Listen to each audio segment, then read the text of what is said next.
Bismillahirrahmanirrahim. Assalamualaikum warahmatullahi wabarakatuh. Alhamdulillahi hamda haqqah. Wassalatu wassalamu ala rasulillah. Amma ba'du. Yang saya hormati hadirin wal hadirat jamaah yang dirahmati Allah subhanahu wa ta'ala. Alhamdulillah, segala puji dan rasa syukur kita panjatkan kehadirat Allah subhanahu wa ta'ala, yang mana pada malam hari ini kita bisa berkumpul di tempat ini dalam rangka tentunya dengan tujuan yang sama, yaitu berzikir kepada Allah subhanahu wa ta'ala, kemudian mengkaji ilmunya Allah subhanahu wa ta'ala, terkhusus yaitu adalah mengkaji ilmu ma'rifatullah. Dan materi yang akan kita sampaikan pada malam hari ini yaitu adalah materi yang request daripada Bapak Imran, beliau orang Lombok. Ya. Yang kesimpulannya di situ adalah pembahasan tentang sifat istighna dan sifat iftikar. Namun saya ingin memulai, saya tidak langsung masuk kepada istighna dan iftikar, karena kalau kita langsung masuk kepada istighna dan iftikar, kita insya Allah apalagi yang baru kebingungan. Ya, karena itu sebetulnya penjelasan tentang istighna, sifat kayanya Allah subhanahu wa ta'ala, sehingga akan mendatangkan sifat iftikar, yaitu sifat butuhnya seluruh makhluk Allah subhanahu wa ta'ala atau yang lain daripada selain Allah subhanahu wa ta'ala kepada zat yang maha kaya. Ya. Maka itu kita mesti awali yaitu dengan sifat nafsiyah, salbiyah, ma'ani, maknawiyah. Baik, saya awali dengan ayat Allah subhanahu wa ta'ala yang sangat fenomenal sekali, yang sudah kita sama-sama tahu, wa ma khalaqtul jinna wal insa illa liya'budun. Dan tidaklah aku menciptakan jin dan manusia melainkan hanya untuk mengabdi kepada-Ku, kata Allah. Nah, para mufassir, ulama ahli tafsir mengatakan bahwasanya yang disebut dengan illa liya'budun yaitu adalah tafsirnya illa liya'rifun, kecuali yang mengenal. Artinya Allah ingin mengatakan bahwasanya wa ma khalaqtul jinna wal insa, dan tidaklah aku menciptakan jin dan manusia melainkan untuk mengenal kepada illa ya'budun. Itu tafsirnya yaitu adalah illa liya'rifun. Jadi seakan-akan ingin mengatakan bahwasanya wahai jin dan manusia, kenalilah aku, innani anallah, saya ini adalah Allah, fa'buduni, dan sembahlah aku, wala tusyrik billahi syai'a, dan jangan sekutukan aku dengan apapun. Dan ayat ini mulai daripada Nabi Adam tidak pernah tergantikan, sampai di kitab Injil itu tetap ada, cuma dengan versi gaya bahasa yang berbeda. Ya, kalau di perjanjian lama saya pernah melihat ada namanya 10 commandment, jadi 10 firman Tuhan. Yang pertama ini innani anallah, aku adalah Tuhan Allahmu. Di situ dengan pakai kalau terjemahan bahasa Arabnya, aku ini adalah Tuhan Allahmu. Fa'buduni, kalau di dalam versi Al-Quran kan fa'buduni. Ya, di situ juga ayat yang kedua, maka sembahlah aku. Wala tusyrik billahi syai'a dalam versi Al-Qurannya, kemudian dalam versi Ten Commandment tadi, wala tusyrik billahi syai'a, dan jangan sekutukan aku atau umpamakan aku dengan satu apapun. Ya, akan tetapi ternyata di Nasrani ternyata kan ada sekutu kan. Nah, makanya Allah katakan bahwasanya mereka yang mengatakan innal ladzina kafaru, yaitu adalah orang-orang yang kafir, mereka mengatakan Tuhan itu salisu salasa. Ya, 3 daripada yang satu. Nah, di situ tergelincirnya kan. Lalu bagaimana dengan ayat yang mengatakan bahwasanya innal ladzina hadu wan nasara was-sabiina, kan ada ayat seperti itu kan di dalam Al-Qur'an kan. Jadi ini orang-orang liberal memakai ayat ini bahwasanya agama itu sama gitu. Karena ada ayat yang mengatakan seperti itu. Innal ladzina amanu, yaitu adalah orang-orang yang beriman. Dina amanu wal yahuda, dan orang-orang Yahudi, wal nasara, dan orang-orang Nasara. Di sini disetarakan oleh Allah Subhanahu wa taala. Nah, namun penjelasan ulama tentang orang yang beriman jelas. Tadi itu yaitu adalah wala tusyrik billahi syai'an. Kemudian orang Yahudi yang dimaksud di dalam ayat ini yaitu adalah keturunan Yahuda. Jadi di sini yang disebutkan itu bukan membenarkan orang yang sekarang, akan tetapi wal Yahuda yaitu adalah keturunan Yahuda, karena Yahudi itu kan dari keturunan daripada Yahuda kan, daripada Yahuda putra Yakub ya. Ya, maka itu disebut dengan Yahudi. Artinya orang yang senasab dengan dia itu yang selamat. Ya, orang yang masih tidak berkontaminasi dengan manusia. Jadi kitab-kitab Taurat yang masih tidak berkontaminasi dengan tangan-tangan manusia. Ya. Jadi sahabat keturunannya Yahuda itu disebutkan selamat oleh Allah Subhanahu wa taala. Wan Nasara, demikian juga wan Nasara yaitu adalah Bani Israel, Bani Israel itu juga adalah nasab dari siapa? Daripada Nabi siapa tuh? Nabi Yakub. Itu yang disebut dengan Bani Israel, yang disebut dengan Bani Israel. Jadi yang nasab seperti ini suci mereka. Ya. Sebelum kitab Injil terkontaminasi dengan tangan-tangan manusia. Namun kita tidak akan panjang lebar untuk membahas itu. Ini hanya sekedar wawasan saja, karena boleh jadi Bapak nanti kan di luar sana kan terkadang kawan-kawan diskusi, nah itu sama kok orang Yahudi, Nasrani dan apa kan, sehingga seakan-akan bertentangan kan ayat yang satu dengan ayat yang lain. Hadirin dan hadirat yang dirahmati Allah Subhanahu wa taala, maka itu mewajibkan kepada kita semuanya bahwasanya kepada bangsa jin dan manusia untuk mengenal kepada Allah Subhanahu wa taala. Namun ada satu kelebihan bangsa jin dengan manusia, ada satu kelebihan.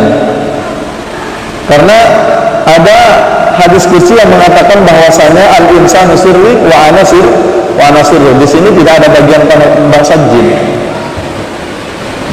Kalau ingin mengenal kepada Allah Subhanahu wa taala, makanya bangsa jin itu juga pandai, bagian tasawuf ini pandai. Iya. Mereka juga berguru turun-temurun kan.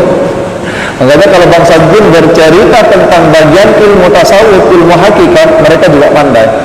Apalagi mengaji syariat kan. Tengok aja lah ada orang kesurupan, kadang dia nggak bisa ngaji, katanya pandai dia ngaji kan. Bahkan dia pula yang negur kita kan. Karena dia pandai. Kalaupun ada majelis ini nggak ada orangnya, nggak ada manusia yang ngaji, kita tinggal berdua bangsa jin banyak ikut ngaji nih. Jadi hafal. Dia nggak mati-mati dari dulu.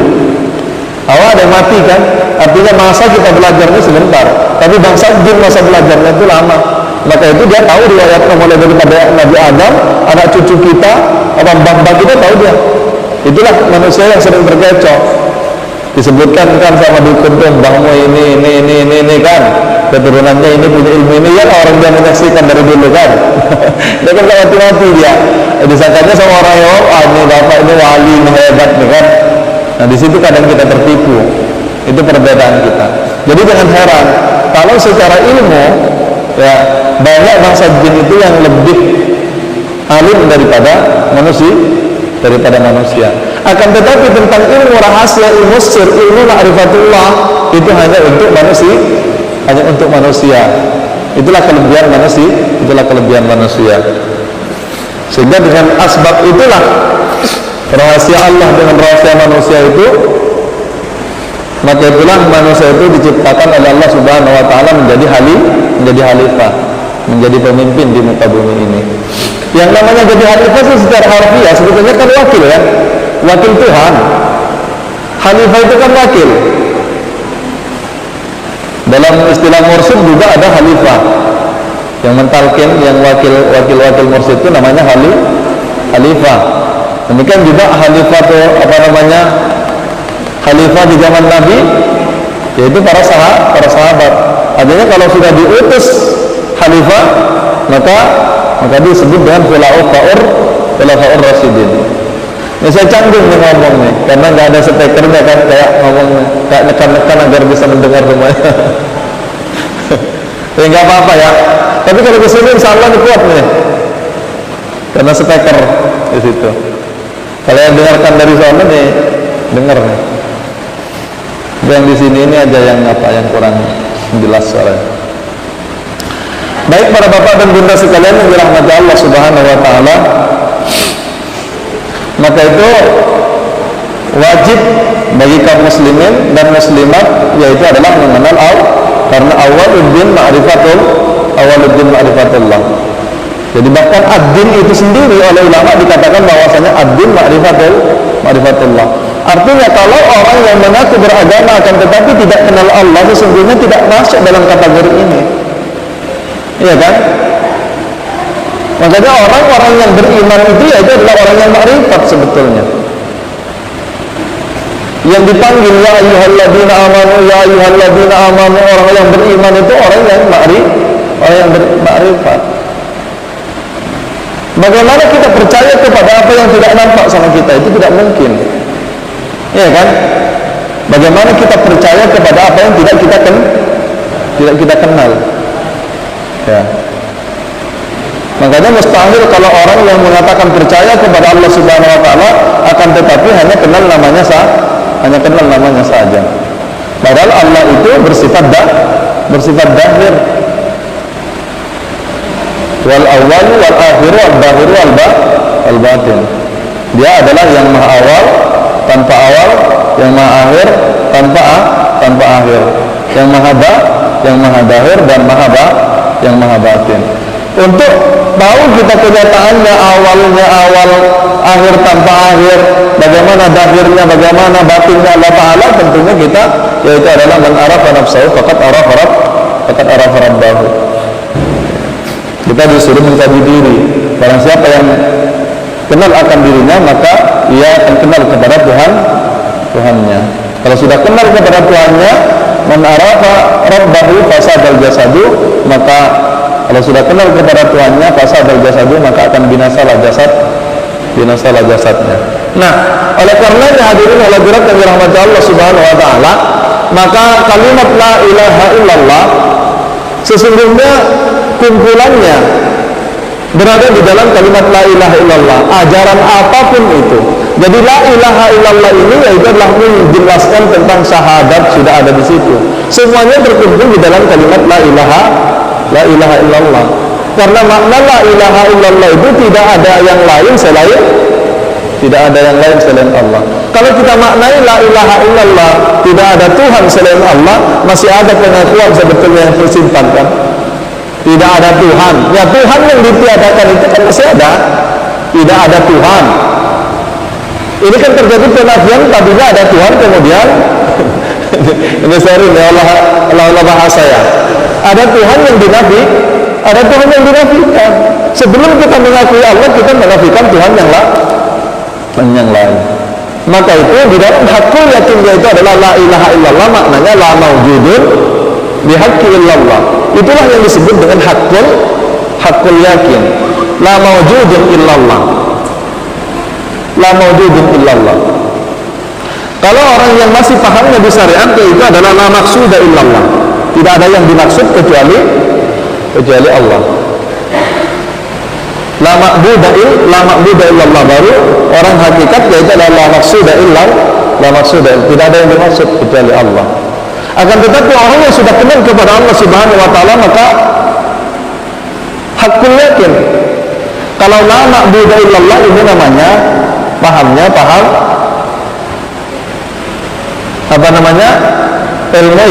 ilmu yakin, baru mendengar saja bahwasanya Tuhan yang kita sembah itu namanya Allah. Kita dengar dari orang, dari guru, dari nenek moyang kita bahwasanya Tuhan yang berkuasa itu yaitu adalah Allah namanya. Ya. Nah, la maqsuda illallah, orang yang pahamnya di la maqsuda illallah yaitu adalah ainul yakin, pandangan keyakinan dengan pandangan hati. La maqsuda illallah, tidak ada yang dimaksud.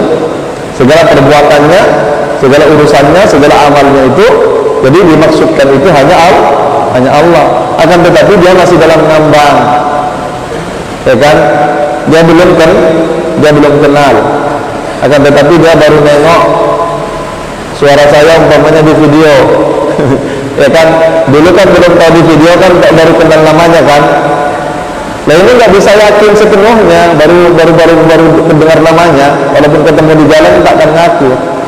Tapi orang yang sudah kenal di video itu sudah mulai kan, cuma pengenalannya belum, ya, dan mengira-ngira masih. Jadi kalaupun ada orang yang bertopeng, istilahnya sekarang kan bisa bikin topeng, mengaku saya, itu masih bisa tertipu. Tapi orang maujudun illallah, ini maknanya hakun yakin, tidak ada yang wujud selain Allah.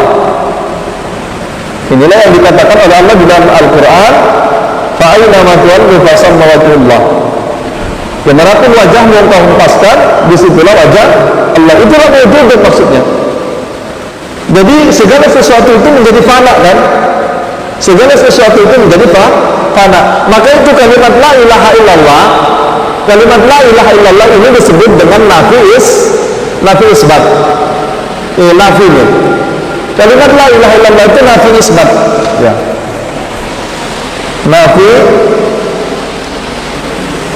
Nafi isbat. Nafi itu apa maksudnya? Yaitu adalah mentiadakan, tiada. Kemudian ilaha yaitu adalah menafikan. Berarti kan perbuatannya menafikan.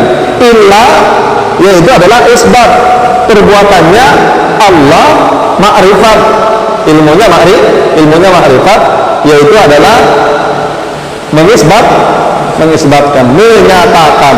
Kalau sudah mengisbatkan ini, maka posisinya di sini sudah la maujudun illallah. Bisa dipahami ya? Kalau sudah illallah, illa Allahu, nama zat kan, maka itu alif lam lam ha ini adalah nama zat nih. Dia nama zat nih. Ya. Inilah yang disebut dengan ismul a'zam, nama yang paling agung. Karena nama alif lam ha ini adalah nama yang menunjukkan kepada zat.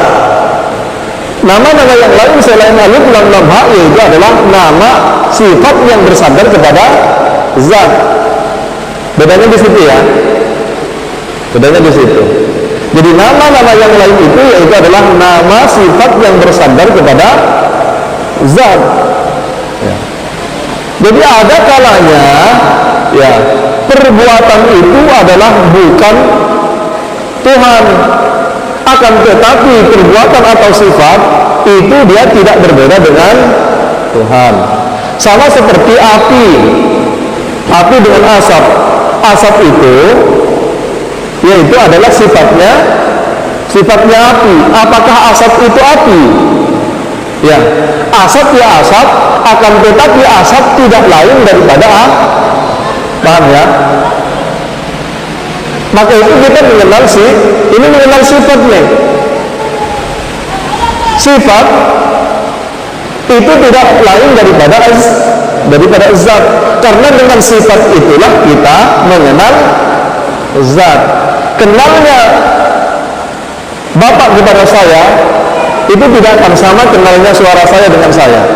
Karena suara saya adalah satu yang menyatu dengan saya. Begitu contohnya. Maka itu kita ini sesungguhnya la ilaha illallah ini yaitu adalah keterangannya ini. Dalam akidah Asy'ariyah, Abu Hasan al-Asy'ari merumuskan untuk kenal bagaimana ma'rifat, akan tahu kenyataannya la ilaha illallah, bukan bacaannya loh. Ya. Kenyataannya la ilaha illallah, Allah yang kita sembah itu, ya, keterangannya itu yaitu adalah dengan sifat.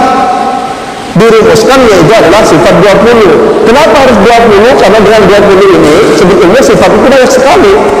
Ya, cuma untuk mengantarkan kepada kenyataan yang kenal kepada zatnya Allah Subhanahu wa taala, dengan 20 ini dia akan cukup untuk mengenal kepada alif lam lam ha itu yang punya nama itu. Paham ya? Yaitu ada 20 sifat wajib, kemudian ada 20 sifat muhal. Sebetulnya kalau kita sudah paham tentang 20 sifat yang wajib ini, ya otomatis nanti kita akan tahu ternyata kita berada di posisi sifat muhal. Sifat muhal itulah posisi manusia yang dinafikan itu. Setelah kita dinafikan, maka akan muncul, kita akan merasa bahwasanya ternyata kita nggak ada, ternyata makhluk itu tidak ada. Ya, semua itu karena cahaya Tuhan atau bayang-bayang wujudnya Allah Subhanahu wa taala. Jadi kesimpulannya nanti zahir dan batinnya manusia itu hanya menyatakan wujudnya Allah taala. Baik, hadirin dan hadirat yang dirahmati Allah Subhanahu wa taala. Jadi seperti yang saya katakan tadi, sebelum masuk kepada istighna dan iftikar, ya kita nak kena tahu dulu tahu kepada zatnya Allah Subhanahu wa taala, zat yang wajibal wujud. Zat yang wajibal wujud itu kan maknanya zat yang wajib adanya, tak boleh tidak. Ya kan? Kecuali bagi orang tak tahu lah itu yang Allah itu tak nyata itu. Iya kan? Ini nak menunjukkan bahwasanya Tuhan yang kita sembah itu adalah Tuhan yang nyata. Maka itu kata Sayyidina Ali, saya tidak menyembah Tuhan yang gaib, akan tetapi saya menyembah Tuhan yang nyata. Karena kalau sudah kenal kepada Allah Subhanahu wa taala, maka manusia itu memang benar-benar dalam kondisi fana dia.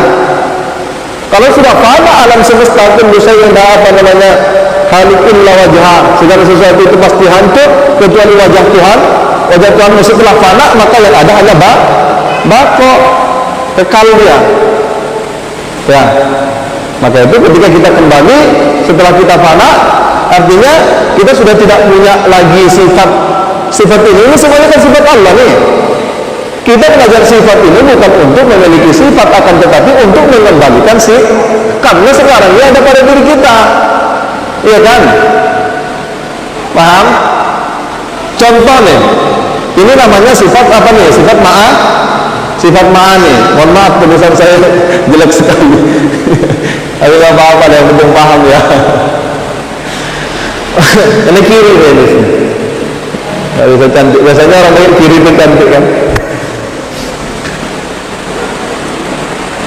Ini yang 7 ini namanya sifat ma'ani. Ya, keberadaannya ini semuanya ada pada diri. Maka itu kita namanya mengkaji diri. Ya. Sekarang sifat kudrat. Jadi Allah, wa ma tasyauna illa yasha Allah.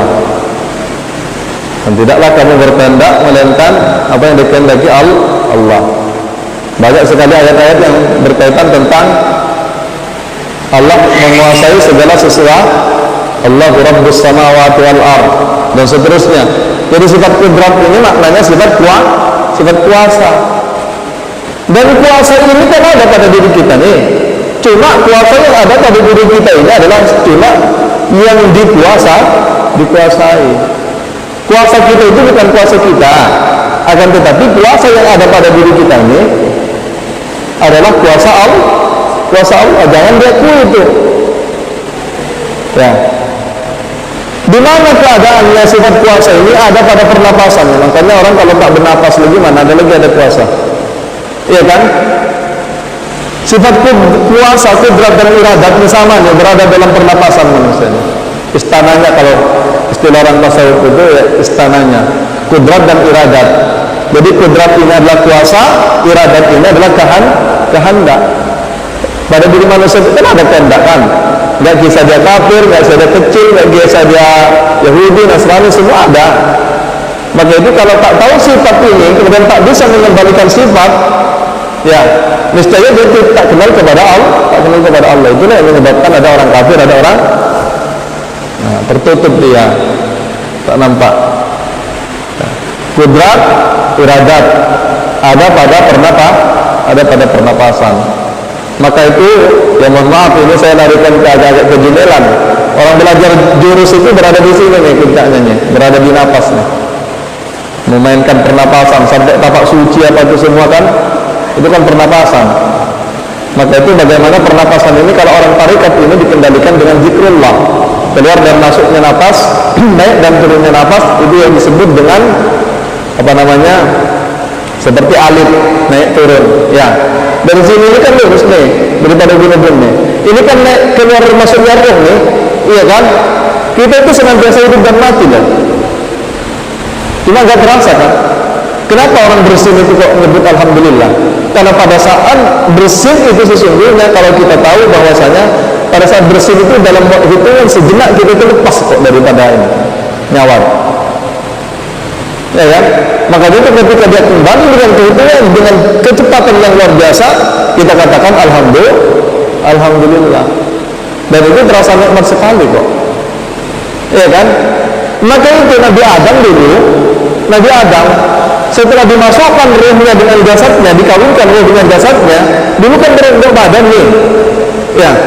Setelah disatukan kemudian bisa hidup kan, bisa bergerak, dia bisa berkudrat, iradat, ada semua sifatnya jadinya. Ini kan sebenarnya disebut ruh kan.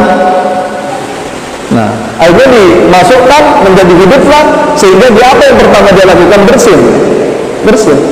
Bersin kemudian alhamdulillah mata dia bisa melihat, kemudian yang dilihat di situ adalah asyhadu an la ilaha illallah wa asyhadu anna muhammadar, yang terang ke hati dia yaitu adalah asyhadu an la ilaha illallah wa asyhadu anna muhammadar rasulullah dalam surga. Nah, maka itu tubuh pada diri kita, kalaulah dia paham terhadap naik dan turunnya napas, ini Bapak bisa tanyakan nanti untuk lebih dijabarkan lagi kalau ada kendala dalam penjelasan ini ya. Karena kalau orang yang belum pernah baiat nih agak sulit untuk merasakannya, karena tidak ada pada dirinya. Naik dan turunnya napas, maka itu ada namanya, yaitu adalah latifahul jasad. Ya, latifahul jasad itu adalah meliputi tulang, sumsum, darah, daging, kulit, bulu, urat, semuanya itu berlafadzkan Allahu seluruh tubuh. Ketika manusia kenikmatannya berada di posisi itu, itulah namanya jannatul na'im yang bisa dirasakan oleh manusia. Dia berada dalam kenikmatan yang luar biasa, merinding semua bulu tubuhnya, pori-porinya, darahnya, dagingnya, tulangnya, sumsumnya, uratnya, semuanya. Maka itu orang yang demikian itu, walaupun di jurus, walaupun di sihir, tak akan masuk. Di jurus macam manapun, mau jurus sadar, mau jurus tak sadar, mohon maaf, kita larikan ke situ loh. Sekali-kali kan kita kan harus dibuktikan loh. Iya kan? Ini orang yang seperti ini kondisinya merasakan seperti itu nikmatnya. Cuma ini kan bagian surga yang paling luar, tapi bagian surga yang paling luar saja kita sudah nikmat kok, luar biasa. Jangan bayangkan hanya surga itu di akhirat, nanti kenyataannya kita masuk ke dalam surga yang bagaimana sih kita membayangkan surga yang luasnya seluas langit dan bumi. Kalau dia materi, kalau surga itu adalah sebuah materi, maka lalu di mana nerakanya? Padahal surga aja berlapis 7, neraka berlapis 7. Satu surga aja karena jannatul na'im aja seluas langit dan bumi. Yang lain di mana? Iya kan? Yang 6 lagi, yang 7 neraka lagi di mana? Makanya dia tidak terbatas. Maka itu rasanya orang yang berada di kesadaran seperti ini turun dan naiknya nafasnya, kemudian menggetar daripada jantung itu, kemudian naik dan turun nafasnya, maka dia yang dirasakan adalah Allahu semuanya ini, tulang, sumsum, darah, daging, kulit, Allah bergetar bagian bumi pada diri kita. Ini kan bagian bumi yang tercipta daripada bumi, tulang, apa namanya, tanah, angin, air, api yang ada pada diri kita itu. Ya. Makanya kalau orang-orang tarikat, biasanya yang bertarikat itu kan masih main-main kejudelan. Tapi kita nggak main itu. Ini cuma sekedar saya ceritakan. Ya, itu sudah otomatis dengan sendirinya. Kalau kita lari ke situ pula, kita kan nggak sampai-sampai nanti kan. Ini sekedar pembuktian saja. Ya. Baik hadirin wal hadirat yang dirahmati Allah Subhanahu wa taala. Artinya tubuh sifat ma'ani. Sifat ma'ani ini kan sifat makna, sifat tanda. Iya kan? Allah menciptakan manusia laki-laki dan perempuan, ya, itu untuk menunjukkan bukti kekuasaan. Maka itu sifat ma'ani ini dan sifat maknanya ini yaitu adalah rutus, yaitu adalah sifat ma'ani. Tujuh sifat ma'ani ini adalah sifat tanda pada diri kita. Maka itu yaitu ditandai kudrat dan iradat adanya pada pernapasan. Wah, nikmat sekali Pak kalau orang bisa merasakan naik turunnya napasnya, Masya Allah. Dia itu Allah, dia tidak seperti huruf, akan tetapi nyata seakan alif itu tegak. Tapi yang dimaksud itu adalah hakikat alif lurus nih. Maka itu orang kalau Allah bisa jujur, ya dari ubun-ubun ini kita rasakan apa yang kita pikirkan, ya kan? Apa yang kita pandang, kemudian apa yang kita cium, apa yang kita katakan, ya kemudian apa yang kita rasakan, apa yang kita sampai kepada kemaluan. Orang bisa jujur seperti berdirinya alif, tegak dia, ya, dia nggak goyah dia, itu sudah hebat, ya kan? Tapi kita kan tidak. Oh, bilangnya teleponnya ada di Nagoya, ya, ada tidur di kamar gitu, iya kan? Ini kita sinkron awak kan? Nah ini, maka itu sebetulnya kalau kita mampu turun naiknya bernafas ini adalah tetap Allah, maka itu ismut dat ini senantiasa masuk ke dalam tulang sumsum darah daging kulit bulu urat, semuanya bergetar betapa nikmatnya. Coba kita bekerja dirasa, kita berjalan dia tetap dirasa, ya kan? Dia nggak pernah putus. Kita boleh berbicara seperti ini, tetapi kita tetap merasakannya. Nikmat luar biasa. Maka itu adalah berada di dalam surga yang paling luar. Karena itu hanya bagian jasa, tapi nikmat lumayan lah. Makanya kalau orang bertarikat itu mekek dia walaupun belum sampai kepada ma'rifat dia, karena memang dia merasakan nikmat, iya kan? Cuma belum sampai kepada kenikmatan yang lebih tinggi. Dia memang mekek dia. Makanya kadang orang baru bertarikat biasanya keras hati. Kebanyakan kalau belum tembus dia kepada ma'rifatnya, kalau belum mengkaji ma'rifatnya biasanya keras hati dia. Tapi wajar, yang namanya orang merasakan nikmat itu kan kadang kan mau dibilang-bilang kan, wah nikmat, itu kira-kira. Karena dia dulunya tidak nikmat, kemudian dia merasa nikmat, makanya dia kadang akhirnya dia keras hati. Disangka ini sudah top gitu loh, disangka ini sudah nyampe gitu loh. Padahal dia masih di perjalanan. Tapi di perjalanan itu dia nikmat kok. Sifat ilmu ini meliputi lahir dan batin, tapi posisinya ada di otak. Maka itu ada di sini namanya nafsun natik.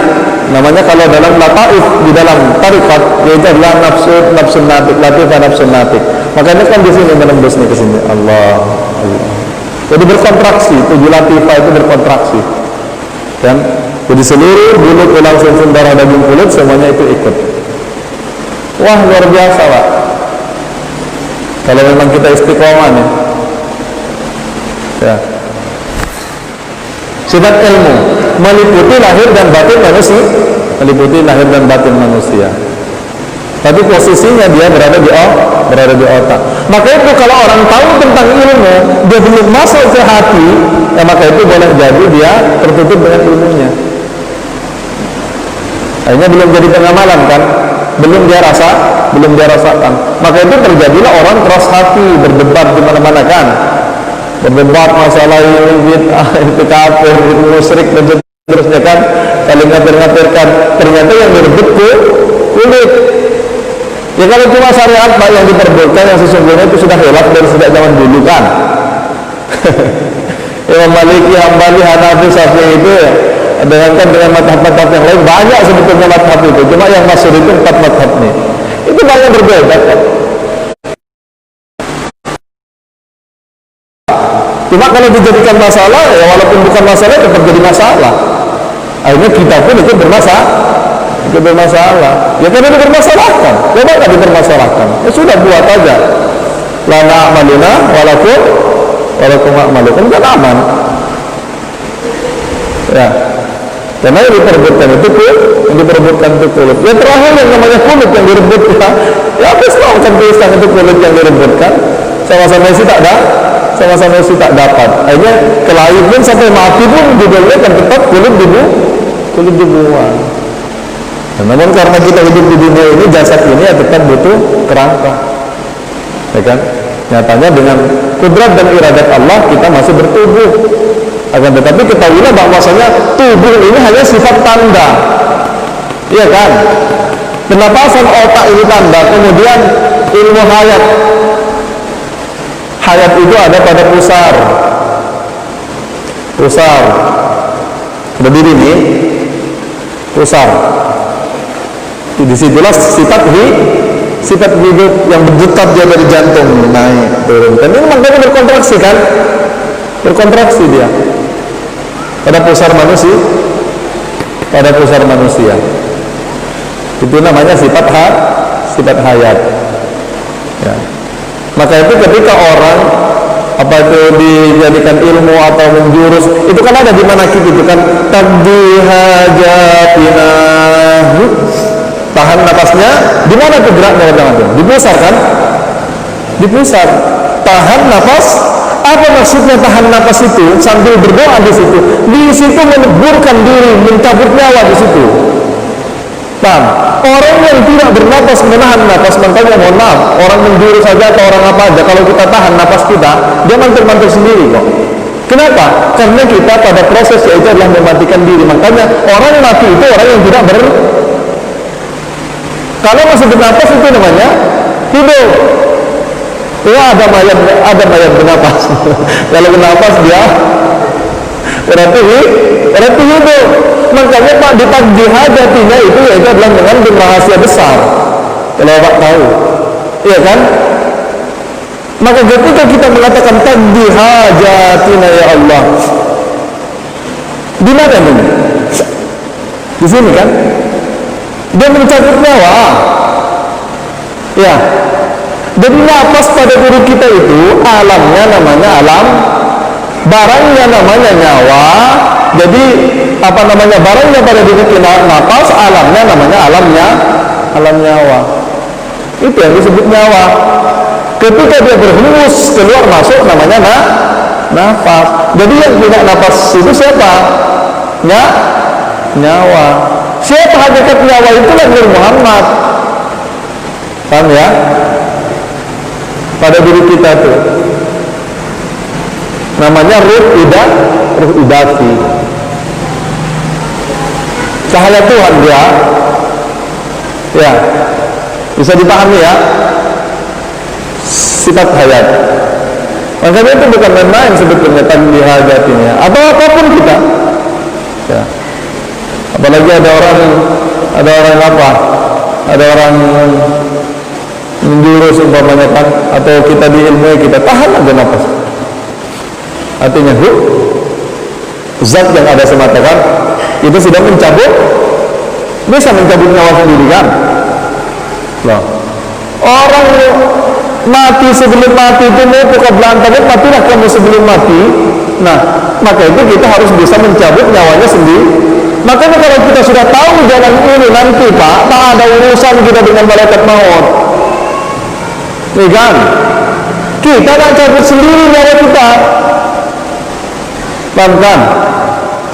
Tak ada urusan malaikat maut. Kita sebetulnya malaikat maut itu gimana? Pada saat mencabut nyawa itulah malaikat kullu nafsin dha'iqatul maut. Segala yang bernyawa pasti akan mati. Jadi kita membayangkan malaikat maut itu gimana rupanya? Dia tugasnya mencabut nyawa. Ya. Maka itu ketika kita mencabut nyawa, disitulah kondisi posisi malaikat. Malaikat itu mendengarkan. Dia yang senantiasa taat, tidak pernah ingkar dia kepada Allah, tidak pernah sombong dia kepada Allah. Pokoknya apa yang dilaksanakan, yang diperintahkan oleh Allah, itu diikuti oleh malaikat. Taat dia, tak seperti kita. Makanya kalau ada orang taat betul, itu malaikat ya kan? Karena sifat malaikat dia taat. Jadi nur malaikat itu sifat taat. Kalau nurnya manusia mana? Nurnya manusia ketika sudah lebur, kalau sudah lebur manusia, malaikat semuanya sudah lebur kok. Paham ya?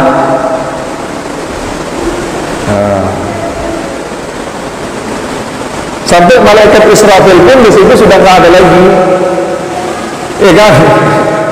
Malaikat Muhammad tugasnya apa? Berangkat. Maka itu di dalam salat ketika seorang seru dia Allahu Akbar, selesai semuanya, setelah terjadi kiamat pada diri kita, itu terjadi kiamat. Kiamat itu kan berdiri. Kalau sudah kita mati, kemudian yang hidup, yang berdiri hanya Allah. Itu namanya kiamat. Kita mati lah, memang hancur lebur kita, ada lagi fana kita. Ya, makna ini sudah kembali kepada nafsiyah wujud. Maka itu yang nampak hanya wujud. Ma'ani ini, sifat jasad ini, ya, sifat tanda ini dia kembali kepada sifat maknawi, sifat maknawiyah. Maknawiyah ini adalah barangnya ruh pada diri kita tuh. Siapa ruh itu? Hakikat Muhammad. Maka dia adalah Abu Ruh. Nyata kok kenyataannya. Sesungguhnya yang nyata ini pakai Allah dan Rasul, kan? Maka itu di alam ruh ini disebut Ahmad, bukan disebut Muhammad. Berarti di kesadaran jasad ini disebut Muhammad. Kalau berada di alam ruh ini namanya Ahmad. Artinya nama secara jasmani Muhammad, yaitu adalah Muhammad. Nama secara hakikat yaitu adalah bernama Maka itu di dalam Al-Quran Allah sebutkan, wa qala Isa Maryam ya bani Israil inni rasulullah ilaikum musaddiqan lima baina yadayya min at-taurat wa mubasyshiran bi rasul ya'ti min ba'di ismihi Ahmad. Nama hakikat itulah namanya rasul. Makanya kalau sifat ruh ini yaitu adalah wa kullu ruh min amri, dia yang berurusan kepada Allah, namanya rasul. Siapa kenyataannya? Yaitu hakikat Nur Muhammad. Kan dia utusan tuh. Wa ma arsalnaka illa rahmatan lil alamin, yang jadi alam semesta ini semuanya kan dari Nur tuh. Cuma kita mengkaji diri kita nak cuma ketahui diri kita dulu. Nanti kalau sudah paham ini alam semesta nyatanya juga adalah kenyataan Nur Muhammad. Itulah kenyataannya Rasul yang bernama Ahmad.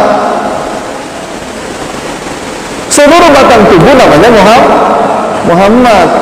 Maka itu seluruh batang tubuh yang ma'ani ini yaitu adalah bernama Muhammad, siapapun itu, laki-laki atau perempuan.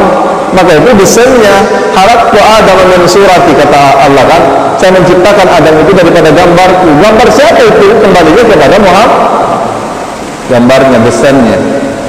Makanya ini kan nih kepala nih kan, ini hak nih, yang begini ini hak nih, desain Allah nih, bukan main-main nih.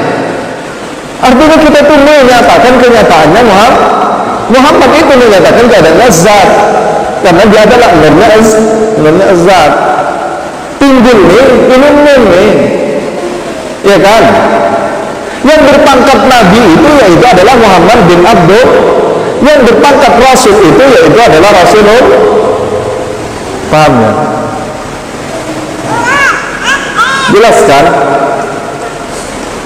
Nah. Tapi yang pangkat Rasul ini kan adanya bukan pada saat dilahirkan, kan ada di sini kan, di Muhammad kan. Berarti kenyataannya kita zahir dan batinnya hakikat Muhammad. Bisa dipahami ya Bunda? Tegang yang ngajarin ya.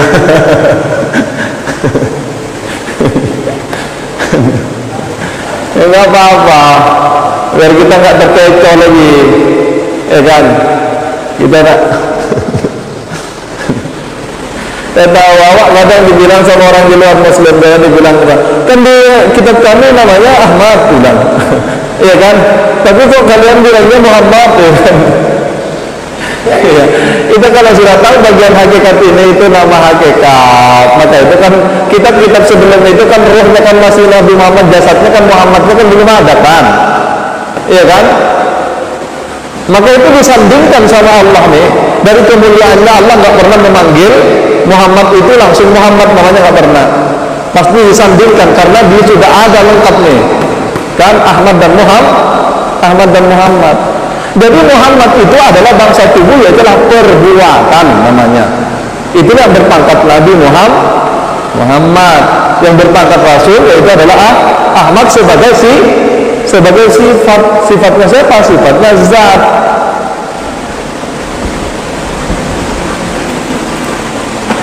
Maka itu kepada diri kita melihat segala jasad ini adalah perbuatan Allah. Paham? Nah, segala perbuatan pada diri kita itu yaitu adalah sifat kepada Muhammad. Paham ya? Jadi sifat manusia itu adalah zatnya Muhammad. Oke, nanti. Jadi sifat pada diri kita itu menyatakan kenyataannya kenyataannya zatnya Muhammad. Muhammad itu zat loh. Diri yang sebenar-benarnya diri itu adalah ruh yang sebenarnya ruh itu yaitu adalah hakikat Muhammad. Bisa dipahami ya?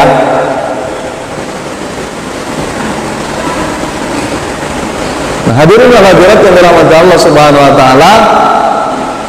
Terus sama ini telinga, kan ada semua nih. Tak kafir kata apa kan ada kan sifat tandanya. Kemudian basar, mata, kalam, lisan, mulut. Maka itu saya gambar di sini. Ya, apa kehendaknya di sini? Ya, kudrat dan iradat ini kena tutup di sini nih. Ya, sifat sama ini kita tidak kena anukan di sini, tidak kembalikan. Ya, sifat mata ini kita tidak kembalikan nih ke sini nih. Kalau sifat kalam ini kita nak nafikan.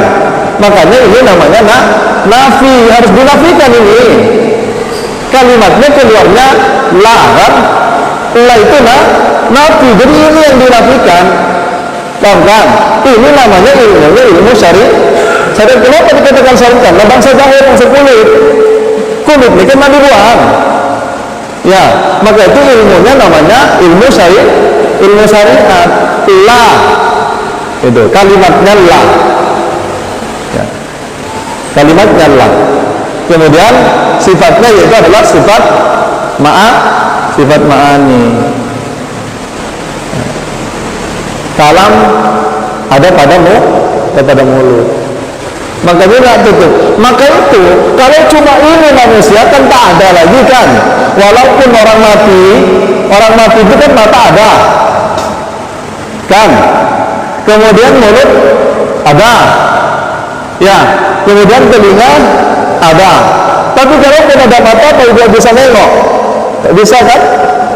Walaupun dia ada mulut, tapi dia tak bisa ngomong kan? Kalau masih bisa ngomong, dia saya nak mandi dulu kan lari ya kan? Mandi sendiri. Tak mau saya tak buat repot-repot. Nanti kan hidup lagi sama jatuh. Habis itu mati lagi. Saya siap dia. Ya. Semua ini pusat kan ada semuanya nih kan. Otak ada. Tapi kan tidak ada fungsi. Maka itu dia membutuhkan sifat maknawiyah yang memberikan makna. Maka itu sifat ma'ani ini melazimkan sifat maknawiyah. Ini saling ketergantungan, jadi bekerjakan. Kalau ada telinga, tak ada pendengaran, tak bisa dia. Maka itu yang melazimkan itu adalah sifat. Kalau kudrat kadirun, yaitu adalah kudrat, yaitu yang melazimkan itu adalah kadirun. Maka itu kudrat ini adalah kuasa. Maka yang berkuasa kadirun, ya kan? Maka itu ada maha, ada katakan ada siswa, ada mahasiswa. Jadi ini yang maha nih, hakikat roh ini yang maha. Kalau tak ada roh, itu mana bisa? Iya kan? Semuanya ini pasti mati kalau tak ada ini, kalau tak dilazimkan ya. Kalau tak dilazimkan oleh sifat maknawi, kalau tak dilazimkan oleh sifat maknawi ya. Demikian juga iradat. Berarti yang melazimkan yaitu adalah sifat muridun. Muridun ini fungsinya.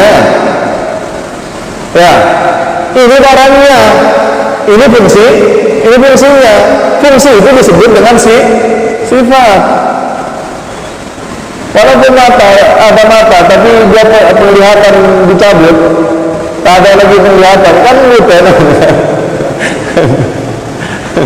Ya, akan tetapi kehendaknya yaitu adalah bagaimana ini semuanya dikembalikan, ini pun dikembalikan karena alam roh itulah yang berurusan kepada Allah, ini akan berurusan kepada wujud. Semuanya ini akan kembali, ini dikembalikan ke sini dan ini nanti akan kembali ke, makanya itu yaitu adalah hakikat yang mengabdi itu siapa dalam konteks ini, yaitu adalah Muhammad. Subhanalladzi asra, dia ini kan jalan lain nih. Maksudnya Allah yang telah memberangkatkan hamba, memberangkatkan hambanya. Hamba itu kan ada ini kan, yang sebetulnya kalaupun ini sudah terpisah daripada ini tetap hamba, ya kan? Jadi hakikat Muhammad itu yang kenal, makanya di abdihi oleh ulama disebutkan bahwasanya abdi itu yang dapat pengakuan statement itu di Al-Quran, di dalam surah Al-Isra itu yang kalau di abdihi itu adalah hakikat Muhammad, memberangkatkan hamba. Maka itu kita menjadi penting yaitu bermakrifatul Rasul, kenal bermakrifat kepada Rasul. Kalau sudah makrifat kepada Rasul, maknanya makna ini pun dikembalikan kepada maknawiyah, maka itu maka maknawiyah inilah yang berurusan kepada zat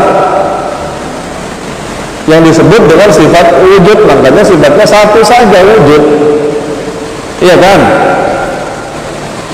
Berarti yang membaca hakikatnya siapa? Hakikat Muhammad, ini pun Nur Muhammad, dua-duanya adalah hakikat Muhammad. Tapi ada cerita kita di situ. Mana ada cerita kita di situ? Cerita kita ini barang mati. Ada cerita kita ini itu pun nur. Begitu sungguhnya kondisi kita itu la haula wala quwata illa billah, enggak ada ini kan. Apalagi mau ada ini. Ya itu kenyataannya la ilaha illallah itu kan itu kan. Tidak ada yang lain selain Allah. La mawjudun bihaqqi illallah. Ya. Jelas ya? Makanya itu kalimatnya itu. La ilaha illallah. Muhammadur Rasulullah. Ya.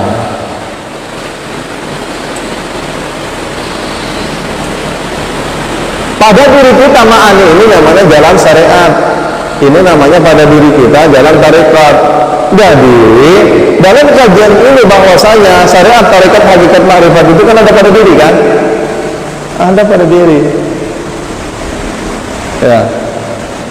Cuma tarekat secara umum itu yang berbaiat dulu, innama yubayyunaka innama yubayyunallah yadullah faqaidin, untuk nyantolkan ini. Ya, ada sambungan secara zahir, ini sambungan secara batin. Sambungan secara zahir itu melalui guru berbaiat tarekat. Ya, intinya melalui baiat, innama yubayyunaka innama yubayyunallah yadullah faqaidin. Sesungguhnya orang-orang yang berbaiat kepada Muhammad, hakikatnya dia bukan berbaiat sama kamu, kata Allah kan. Bukan berbaiat sama kamu. Apa namanya? Innama yubayyunaka innama yubayyunallah. Ya, sesungguhnya orang yang berbaiat kepada kamu itu hakikatnya dia berbaiat kepada aku.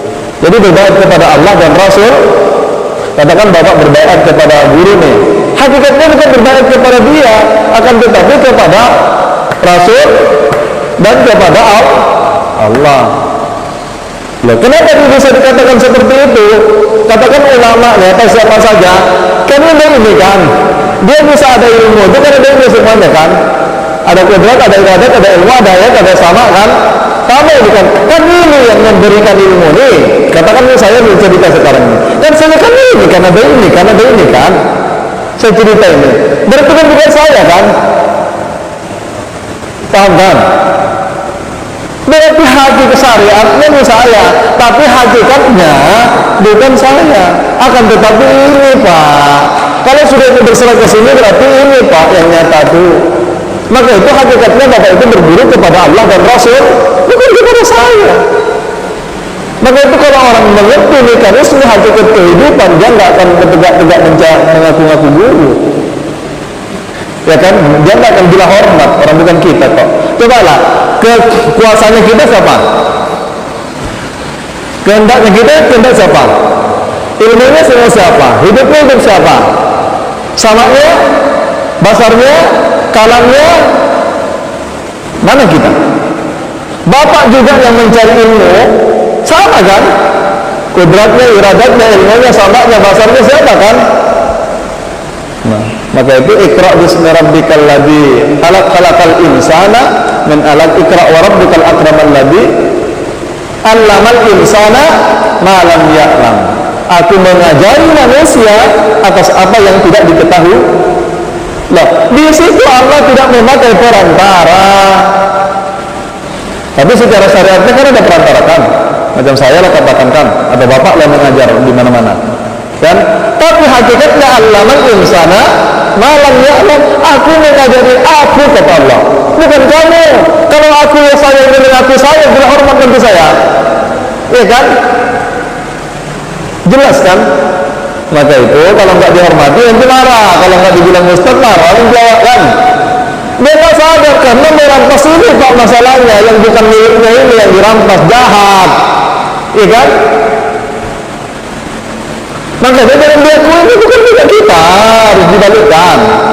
Tak balik ini Pak, tak bisa balik nih, sontek sikit dia. Iya kan? Maka itu bila mati nanti, ini Bapak kuasai semua, mati lagi nak gebruk. Iya kan? Kuasai ini satu aja kuasai, ilmu aja kuasai. Tapi orang nggak menyadarinya kan? Apalagi yang sentral nih hayat, kuasailah hayat tuh. Semua kena kuasai semua. Kita yang hidup, coba. Semua kena kuasai kan?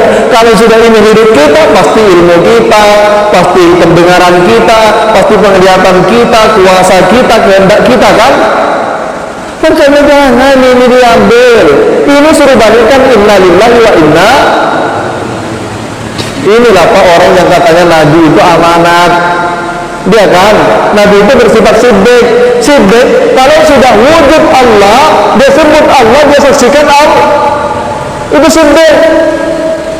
Syariatnya kalau sudah kita sebut Allah, kita nampak Allah dengan pandangan Allah, maka syariatnya nanti akan benar sendiri kok. Kita nggak akan bohong.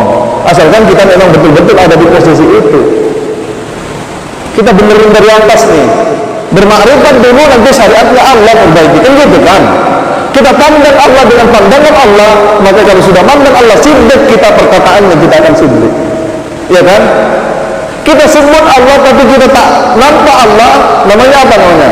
Kebalikannya yang terjadi kidib, bohong. Bohong, apa posisinya? Munafik.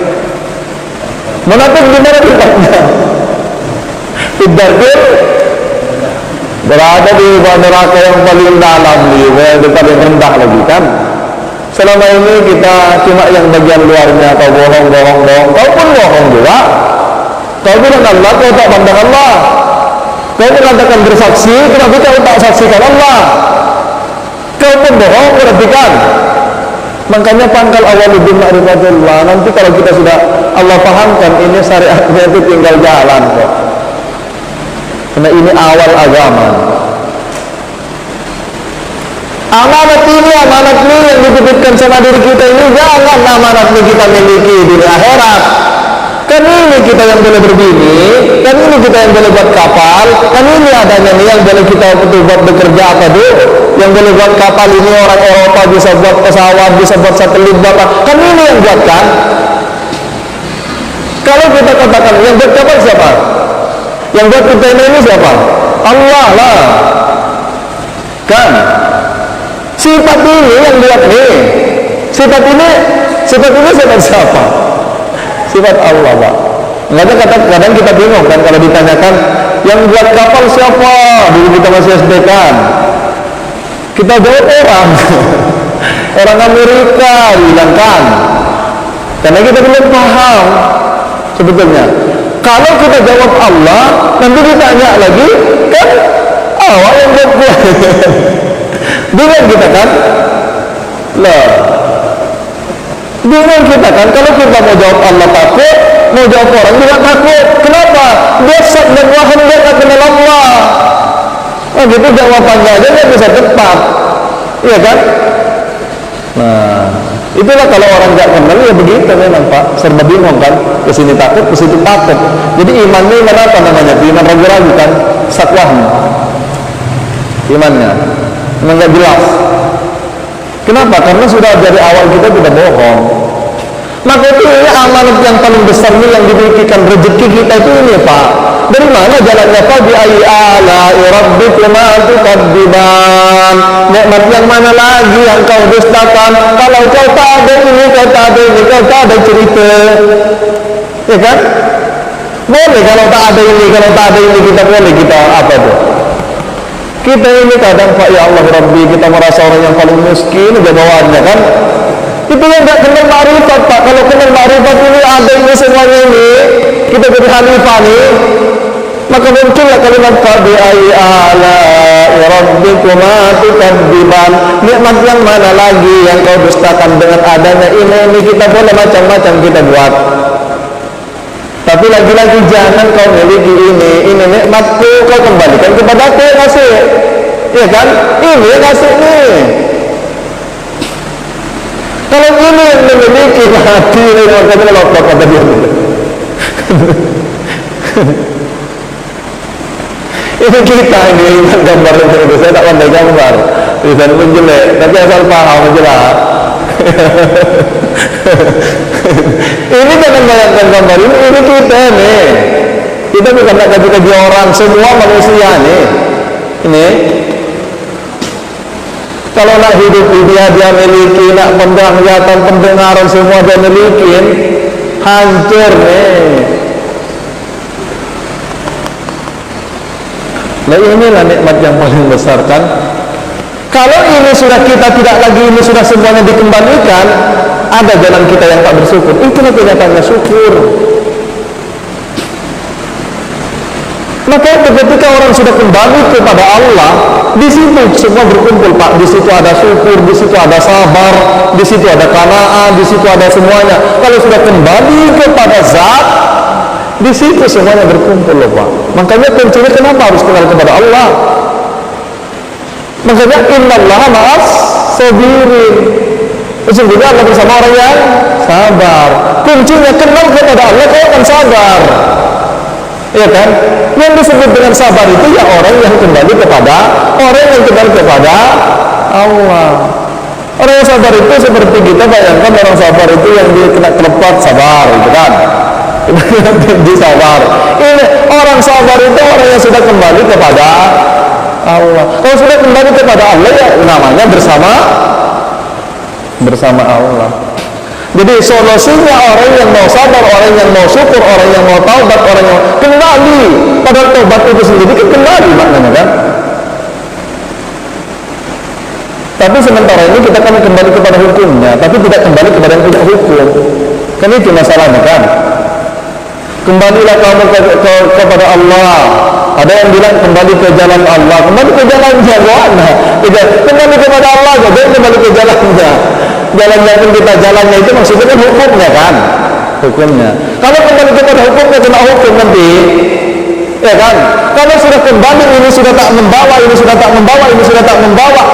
Dia sudah gelondongan, tak membawa amal, tak membawa diri, tak membawa ilmu, tak membawa ini, tak dibawa ini semua sudah diserahkan semuanya, itulah ikhlas, ya kan?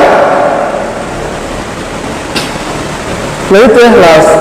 Makanya orang kembali kepada Allah itu Allah nggak butuh sholat kita, Allah nggak butuh ibadah kita, Allah nggak butuh zakat kita, Allah nggak butuh haji kita, Allah nggak butuh puasa kita, Allah nggak butuh apa-apa. Kau kembali gelondongan ini kau serahkan dulu nih, iya kan? Kalau sudah dikembalikan ibadah kita itu sudah dikembalikan kepada inna salati wa nusuki wa mahyaya wa mamati lil. Apa yang kita bawa? Kalau kita bawa salat, Pak, nanti salat itu dipokokkan ke muka kita nanti. Iya kan? Mati kita tuh bawa amal berat. Amal berat itu sampai kalimat pertama kata Imam Ghazali kan ketika menjelaskan tentang hadis itu di dalam kitab Ihya, di dalam kitab Sirrus Salikin ada juga. Nah, maka itu amal itu yang akan dipokokkan ke muka diri kan? Kalau ada yang sampai lulus langit pertama sampai ke langit kedua ditokokkan aja lagi tak sampai lagi. Iya kan? Karena kita bawa amal berat. Pada dasarnya Allah memerintahkan kita untuk beramal, akan tetapi pada hakikatnya dilarang kita untuk bersandar kepada. Jelaskan. Nah itu perkataan siapa illah sajal hikam. Dahirnya syariat memerintahkan kita untuk beramal. Hakikatnya syariat dilarang kita bersandar kepada amal. Paham kan? Jangan bawa amal, makanya kita menjadi ahli amal, akan tetapi jangan membawa amal. Yang dimaksud dengan faman kana yarju liqa'a rabbih falyamal amalan salihah. Barang siapa yang ingin benar-benar berjumpa kepada Allah, falyamal amalan salih, hendaknya dia beramal saleh. Amalan saleh itu amalan yang sudah ikhlas, amalan yang sudah tidak ada amal lagi, dia sudah kepada yang punya amal. Makanya perjumpaan kan, membawa amal itu, beramal saleh itu amalan ma'rifat. Makanya bukan amalan saleh namanya ketika dia memiliki amal berat nanti. Masuk ke toko, bapak habis itu bawa keranjang banyak-banyak, dipilih semua barang-barang, repot urusan Pak. Keluar dari kasir itu repot urusan. Iya kalau ya lebih. Ini urusan daerah aja repot Pak. Tapi kalau bapak ada masuk jadi itu bapak orang miskin kan, al-fakir, gitunya al-fakir, jangan membawa apa-apa, miskin ilmu, miskin amal, miskin apa-apa, miskin semua miskin, tak ada lagi, karena kita ini hakikatnya nggak ada kan, miskin kan, kita itu statusnya al-fakir, la haula wala quwwata illa billah, inilah segalanya. Keluar kita dari kasir, nggak ada nyegat-nyegat, coba barang, iya kan? Cuma kalau ditengok secara syariat bukan orang kan ngapain masuk kasir, cuma ini kan analogi saja, analogi dunia. Tapi kan kepada Allah kan bukan analogi seperti itu kan, karena memang Allah itu nggak butuh apa-apa dari kita. Semuanya ini kan amal itu untuk apa kan? Untuk kita tuh kan, ya kita tuh yang berbuat, tapi perbuatan kita itu ada diperbuat oleh zat yang berbuat. Aduh, penanti Allah Rabbi. Lewat pula waktunya. Iyalah, mungkin sampai di sini aja kita dulu. Ya Allah, kita belum nggak dibawa kepada bahajat istilahnya bayang alif. Ya, kenyataannya mana kita, mana nyawa, kenyataannya mana roh, ya, kemudian mana sir, mana apa. Di sini semua Pak kumpulannya tuh. Sehingga kita sempurna pengenalan kita kepada Allah Subhanahu wa taala. Ya. Sehingga amalan kita itu adalah amalan ma'rifat. Kalau cuma amalan kita itu setakat itu adalah amalan syariat, sehingga amalan batang tubuh. Kalaupun bisa lepas daripada amalan batang tubuh, kita masih amalan hati. Kalau masa amalan hati ini barangnya nih, amalan rohani kan, amalan hati. Padahal hati ini harus dikembalikan juga kepada zat. Tapi untunglah kalau masih bisa merasakan. Makanya surga yang kedua yaitu adalah setelah kita merasakan yang ma'ani ini getarannya, kita merasakan hati getarannya. Harus sudah sampai ke hati nikmatnya, itu bukan hanya kenikmatan jasad lah. Namanya Jannatul Firdaus. Nak nunggu surga di sana lama. Kan? Karena itu surga itu kata Syekh Ilah Sekandar itu ada surga dunia, ada surga akhirat. Padahal surga dunia dan akhirat itu kata Nabi kahakada. Seperti ini berganda. Iya kan? Bejajar dia.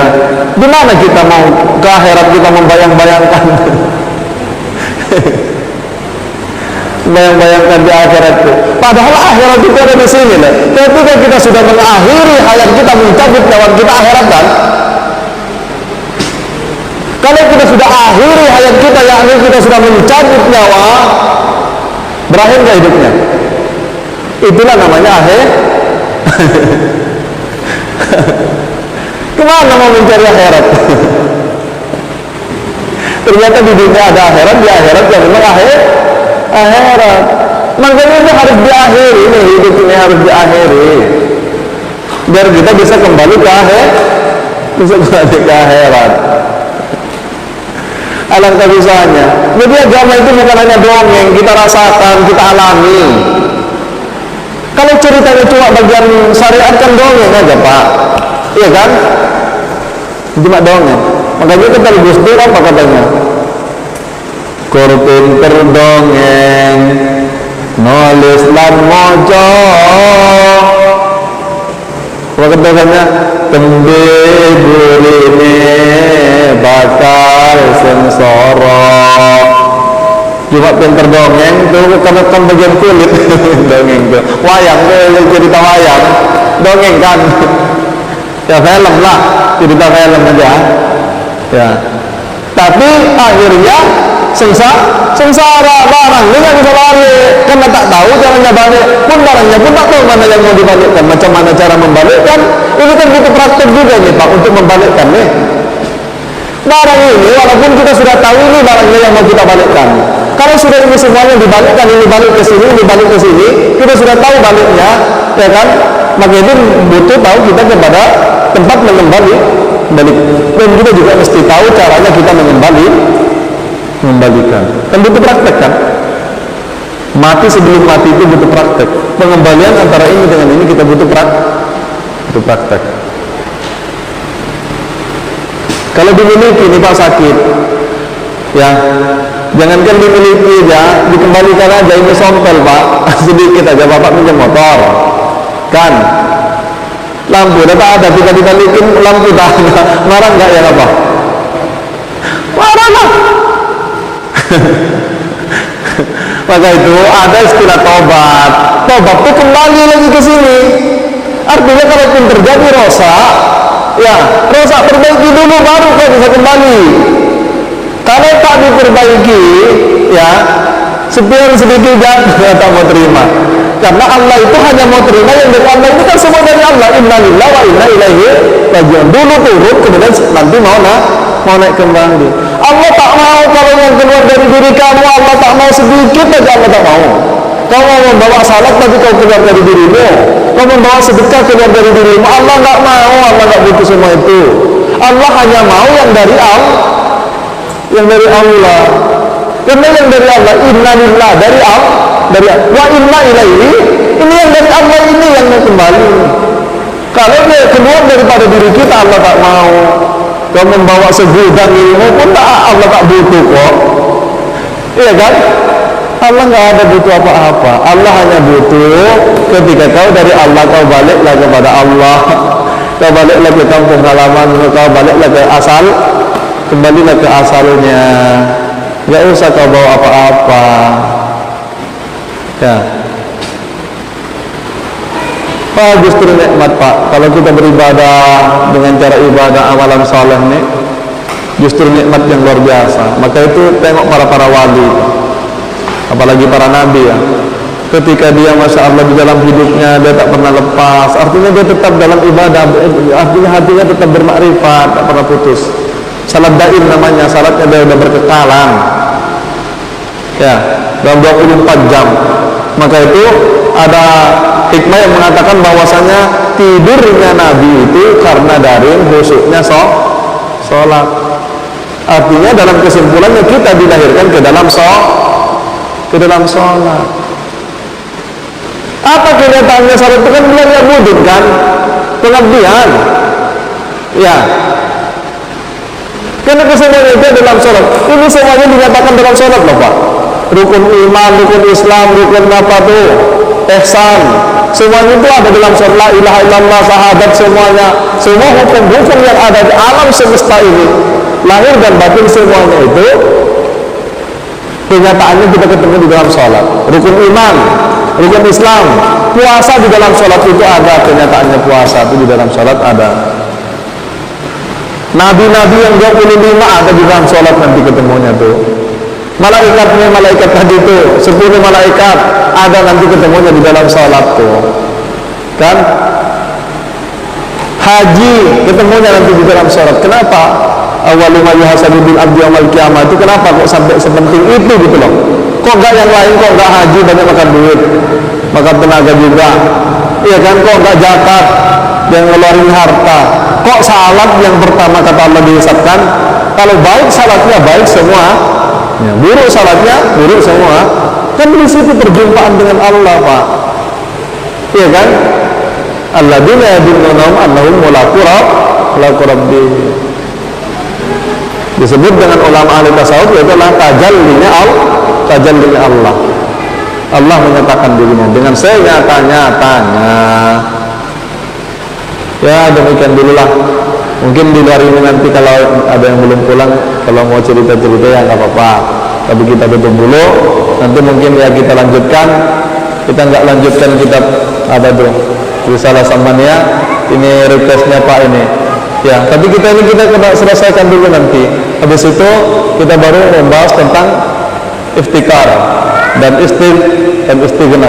Karena kalau kita langsung kepada istighna ini nggak kenal, repot Pak. Kan? Karena tetap iftikar dan istighna itu tetap kepada sifatnya, dia tidak, kalau nggak kenal zat, dia kebingungan malah. Demikian. Allahumma muwaffiq ila aqwamit thariq. Assalamualaikum warahmatullahi wabarakatuh.